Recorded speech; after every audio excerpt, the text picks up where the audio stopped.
আসসালামু আলাইকুম। আজকের যে ভিডিওটা সেটা সম্পূর্ণ আইডিএম এর উপর। আইডিএম নিয়ে এই ভিডিওটা করা। সো আজকের এই ভিডিওতে আমি এরকম কিছু দেখাবো না বা এরকম কোনো কিছু শেয়ার করব না যেটা দিয়ে আপনারা হচ্ছে ক্র্যাক ফাইল ইউজ করবেন বা এরকম কিছু না। কিন্তু আজকের এই ভিডিওটা দেখার পর আপনার আইডিএম এ যে সমস্যাটা এখন হচ্ছে ওই সমস্যাটা কিন্তু আপনাদের সলভ হয়ে যাবে। সো সেটা কিভাবে?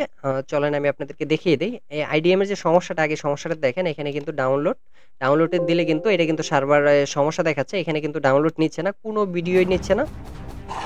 কোনো ভিডিওই ডাউনলোড হচ্ছে না, কোনোভাবেই ডাউনলোড করা যাইতেছে না। ইভেন আইডিএম আনইনস্টল করার পরেও ওইটা কাজ হচ্ছে না। আইডিএম হচ্ছে ট্রায়াল রিসেট করার পরেও এটা কাজ হচ্ছে না। সো এখন আপনারা এইটা হচ্ছে ওয়ার্কিং করার জন্য এটা আপনাদেরকে কি করতে হবে? এখান থেকে আপনাদেরকে হচ্ছে আইডিএম এ চলে যেতে হবে। এখান থেকে আমি আইডিএম এ চলে যাবো। আইডিএম এ চলে যাওয়ার পর এখানে দেখেন আমার সব কয়টা এরর। যে কয়টা ভিডিও ডাউনলোড করছি সব কয়টা এরর।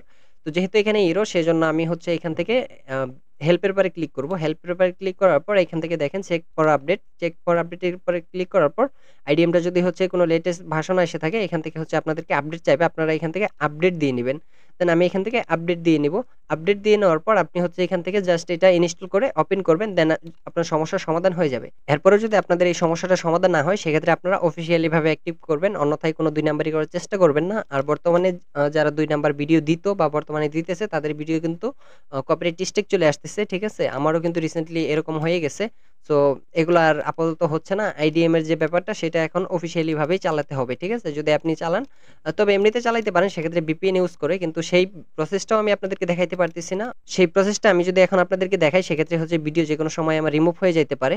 সো এজন্য আমি আপনাদেরকে সেটাও দেখাইতে পারলাম না। সো আপনাদের যদি তারপরেও না হয় সেক্ষেত্রে আপনারা অফিসিয়ালি ভাবে অ্যাক্টিভ করবেন।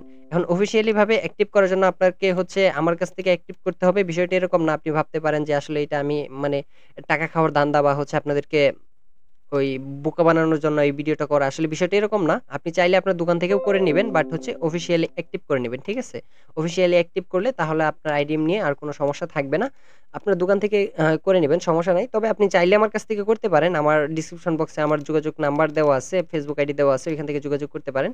কিন্তু আপনার যেইটা সুবিধা মনে করেন আপনি ওইখান থেকে কিনে নিবেন। কিন্তু হচ্ছে কোনো ম্যালওয়্যার নামাবেন না। ঠিক আছে? বর্তমানে আইডিএম চলতেছে না। ওইগুলা যে যত যাই বলুক আইডিএম হচ্ছে না। তবে চাইলে আপনি ক্র্যাক করে ইউজ করতে পারেন। সেটা আপনার পিসির জন্য অনেকটা ক্ষতিকর। ইভেন হচ্ছে নিজের বিপদ নিজে ডেকে আনা। আশা করি আমি আপনাদেরকে বুঝাতে পেরেছি।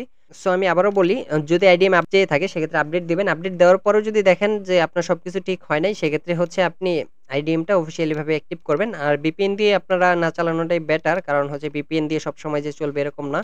কারণ কিছু VPN আছে কানেক্ট করলে নেট স্লো হয়ে যায়। আর কিছু VPN আছে ওইগুলো VPN অবশ্যই পেইড VPN লাগে যেগুলো ভালো নেট পায়। তো এমনিতে ফ্রি VPN করলে তার যে টাকাটা খরচা হবে সেটা দিয়ে আপনি অফিসিয়ালি ভাবে অ্যাক্টিভ করে নিতে পারবেন। ঠিক আছে? সো কখনো এগুলো করার দরকার নাই। ক্র্যাক ফাইল ইউজ করবেন। আর আপডেট করার পর যদি ঠিক হয় তাইলে তো আলহামদুলিল্লাহ। আর VPN দিয়েও করার দরকার নাই। আমি রিকমেন্ডেড করব। সো আজকের ভিডিওটি এই পর্যন্তই। সকলে ভালো থাকবেন, সুস্থ থাকবেন। ধন্যবাদ সকলকে।